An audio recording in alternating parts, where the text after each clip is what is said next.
సమాజంలో అందరూ కూడా మంచి వాళ్ళే ఉండాలి, అంతా మంచే జరగాలి అని మనము ఎప్పుడు కోరుకుంటూనే ఉంటామండి.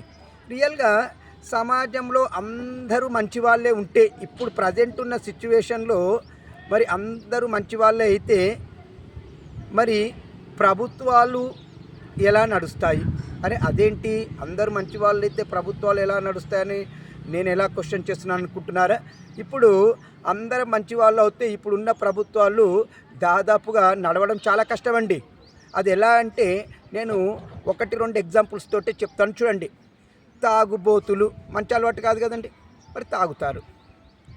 మరి తాగడం వల్లనే కదా ఇవాళ రేపు ప్రభుత్వాలు నడుస్తున్నాయి.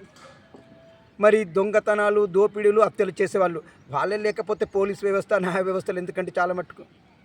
ఇక ఇలా చెప్పుకుంటూ పోతే చెడు అనేదే లేకపోతే సొసైటీలో అంతా మంచిగా ఉంటే ప్రభుత్వాలకు ఎలాంటి ఆదాయం కూడా ఉండదండి. చాలా తగ్గిపోతుంది, అసలు పనే ఉండదు. అంటే సొసైటీలో మంచి ఉండాలి, చెడు ఉండాలి. దీనిపైన మీ అభిప్రాయం నాకు కామెంట్ రూపంలో తెలియజేయండి. ఇట్లు దినేష్ గంగసాని.